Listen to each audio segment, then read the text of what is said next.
Chapter 1, 120 Nick Smith Adventurer Level, 11 Human American. Fuck, I gasped, doubling over in exhaustion. We can stop and take a break if you need to, Garen said, wiping bug guts off of his chest. How much further until the boss? I don't know. Hey, Dustin, how long's this part of the dungeon? Nobody fucking measures that, Garen, Dustin scowled. All we know is that the enemies here are bugs, the plants aren't safe to eat, and the boss is a fucking scorpion. My skin crawled once again at the mention of the boss. Scorpions had always been the subject of nightmares for me. Spiders and other bugs were fine, for the most part, but something about scorpions made my bones want to leave my body. I didn't know if it was their wasp-like stinger, their crab-like armor and claws, or their spider-like ability to stick to walls that freaked me out. Maybe it was some combination of the three. It could also just be their general shape, or the fact that some of them have deadly venom. Thankfully, I'd never run into a real one before. A couple of my friends had pranked me with some fake ones, but the area I grew up in was blessedly free of the tiny monsters. But when Dostin and Yulk had initially described the boss of this portion of the dungeon, I immediately knew the horror that we would be facing. I'd even taught them the word for it. I'll never get used to how disgusting these things are, Nith said, pulling an arrow out of an extra-large fly. Yeah, I think I'd rather have nearly any other job at this point, Korea added, looking ill. I held my breath for a moment so that I could stop panting and stretched my tired muscles. Then I let out a deep sigh and looked at my sword. I imagined that it looked like a bunch of kids had stolen snacks and oil-based paints, then tried to make art out of the blade. There were greens, reds, browns, blues, and yellows with several disgusting chunks of varying size. I swung the blade, hoping that some of the viscera would fly off, but only a few of the larger chunks left the blade and hit the floor with a disgusting splat. Trying not to retch, I pulled out a rag and began to wipe it down. So are we taking that break or what? Garen asked. I can push a bit further, I replied. You? Yeah, I guess. We'd already taken 2 rests in this part of the dungeon. The insect enemies weren't nearly as durable as the robots had been, but there were far more of them, and killing them had been exhausting work. To put it bluntly, the battles were faster, but much more tiring. It also didn't help that the mages had no area of effect attack spells that wouldn't turn the dungeon into a death trap.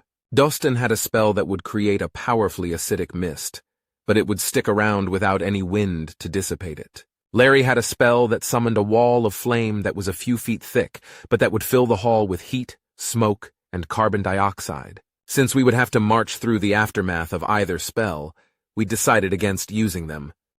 Instead, Dostin and Yulk were using fireballs to handle the hives and swarms of smaller insects, while Garen, Nith, and I handled the larger bugs. It wasn't a foolproof system, but Korea and Larry were on healing duty.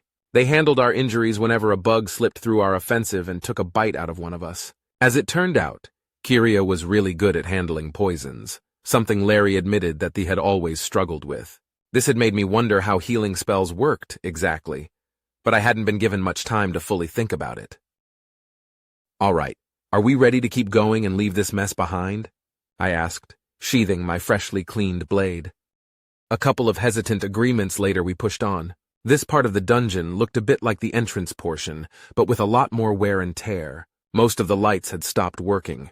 Random roots poked out of the walls.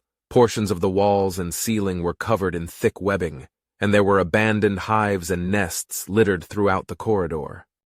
Not all of the hives, nests, and webs were abandoned, but it was very easy to tell which ones were active. The bugs were always moving around, skittering, flying, and making all sorts of noise. It was kind of a blessing that the fights were never a surprise. What wasn't a blessing were the bugs themselves. Some were insects, some were arachnids, and some had 10 or more legs. All sorts of nightmarish varieties that I'd never even imagined. I'd taken a few bites too. 10 had been very helpful in managing the pain, but I knew that I'd wince every time I heard a fly or mosquito from now on. The spider-type bugs were particularly off-putting.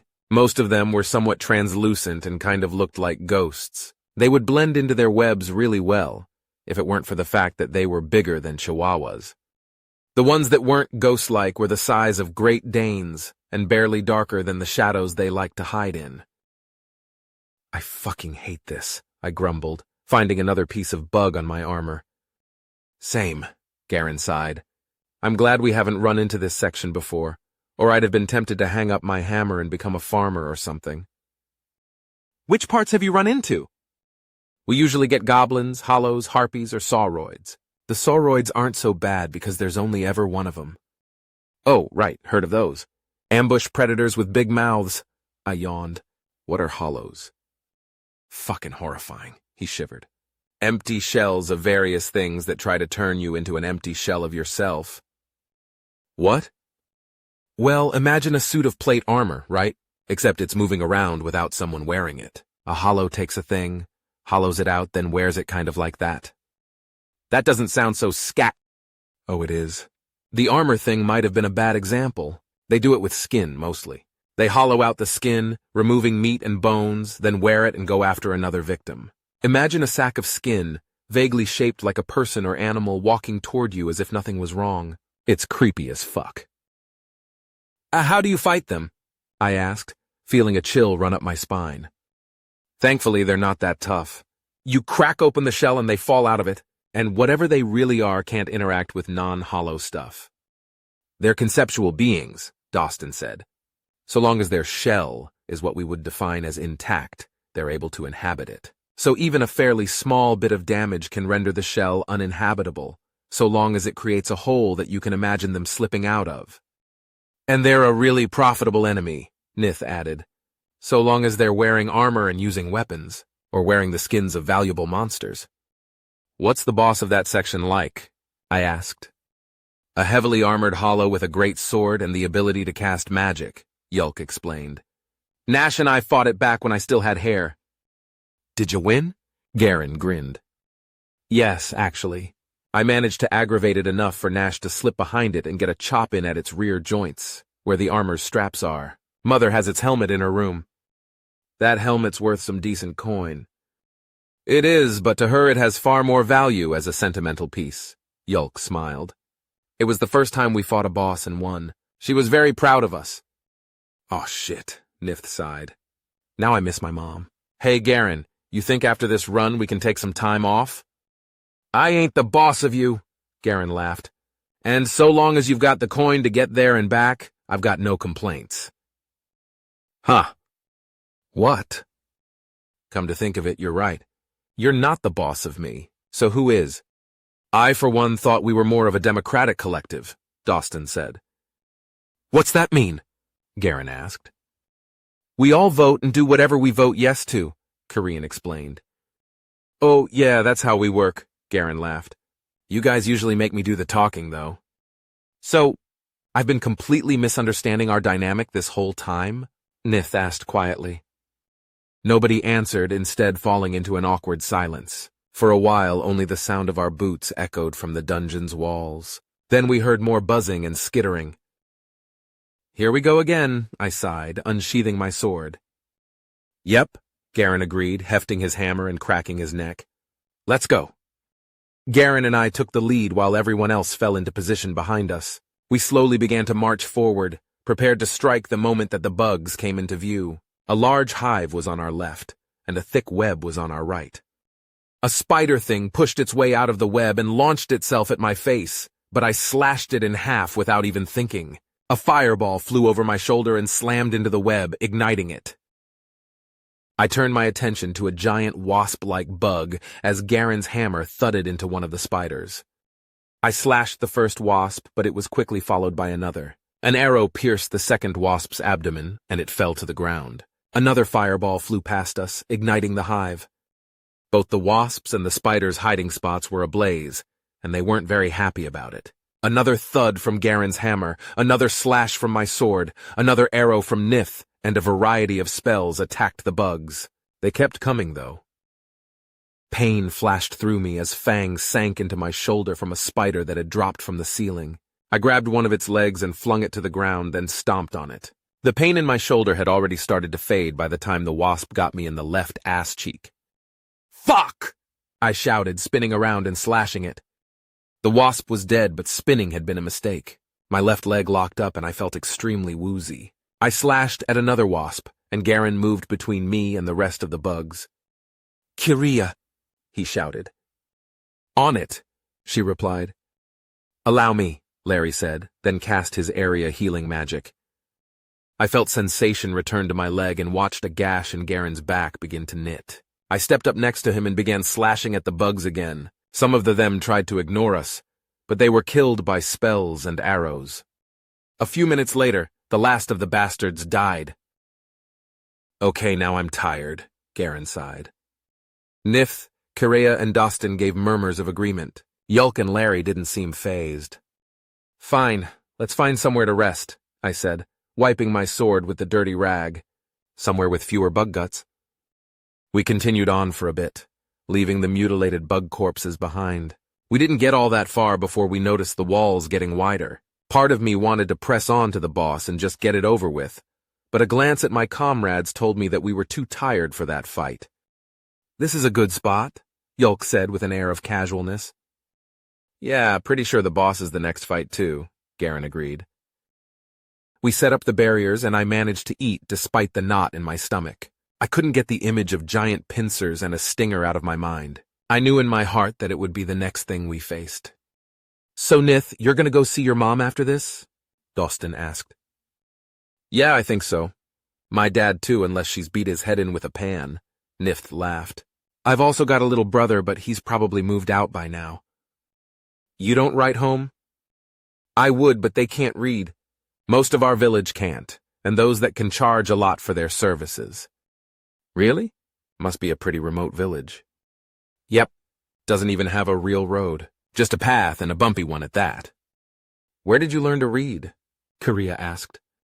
I lucked out. When I first got to Kirkina, an elven smith needed someone to make copies of receipts. I've always had an eye for detail, so when I wasn't practicing my archery, I was sitting in a dimly lit room and copying symbols from one paper to another. First word I learned was nail. Wow. My master taught me how to read and write as part of my training to be a healer. "Dostin and I had a tutor," Garen laughed. We all looked at him in shock, except for Dostin, who sighed. "Where'd you get a tutor?" Nith asked. "We grew up in Kirkina together," Dostin replied. "Both of our parents are somewhat wealthy. His are retired adventurers, mine are archaeologists." "Yep. I got my tutor the same place I got this big-ass hammer," Garen grinned. "My mommy." "Your mom used a hammer?" I asked. "No, she just bought it for me. My mom's a mage and my dad's a martial artist." "So you know martial arts too?" "A little, but my mom really didn't like my dad beating me up all the time. But my dad argued that I had the build for it, so they compromised and got me this hammer. What about you guys? What do your parents do?" "My dad's a farmhand," Nith answered. "Mom runs the house. With an iron fist, of course." "My mom's a jeweler and my dad's a miner," Kyria said. The four adventurers turned to us expectantly. "My mother and father were both adventurers," Yulk said. "I'd rather not reopen the subject of my parents, if it's all the same to you," Larry added. "What about you, Nick?" "Oh, well, I'm not actually sure what my parents did for a living," I replied hesitantly. "My dad's job mostly involved doing paperwork, I think. My mom only worked part-time, but I don't know what she did. We never really talked about it." "Is that common with humans?" Yulk asked. "I don't know. Maybe. There weren't very many of my friends who knew what their parents did for work either. Or if they did, they never brought it up." "That's—" Garen paused. "Weird?" I asked with a laugh. "I guess so. I don't know. Maybe it's because most human jobs don't really pass from parent to child." We continued talking about human customs for a bit. Then the conversation turned back to families. Kyria told us about how her parents fell in love when her dad sold her mom some gems he'd dug up, giving her a deal in exchange for a date. Nith's parents met in a tavern, Dostin's studied an ancient tomb together, and Garen's were members of the same party. By the time Yulk finished sharing his parents' story of love and loss, we were all ready to pass out. My sleep wasn't exactly restful, though. I had a nightmare about being covered in scorpions and woke up covered in sweat. Everyone else was still passed out, so I tried to go back to sleep and had another nightmare. This time it was about being chased down a really long hallway by a giant red scorpion that shot flames from its stinger. "Nick," Yulk whispered, shaking me awake. You okay? Yeah, I replied as I sat up. Just a bad dream. You sure? Fucking hope so. Come on, let's go. We all got up, had another meal, then packed our makeshift camp and continued onward. The knowledge of what awaited us caused the pit in my stomach to sink further with every step. I thought I was playing it off pretty well until Garen piped up. Don't worry, Nick, he said. This is one of the easier bosses. Just don't get close enough for it to sting you. Yeah? And how are we supposed to do that while keeping it away from the others? I asked sarcastically. Ah, shit. Good point, he laughed. Gonna have to find someone who uses a shield when we get back. Well, in the meantime, I'll do my best to pull its attention. Maybe you can try to sever its tail. We'll see. Normal scorpions have a tough exoskeleton, which meant that the boss probably had actual armor plating or some shit. No chance of my sword making it through that. The walls continued to expand until we were obviously within the boss chamber.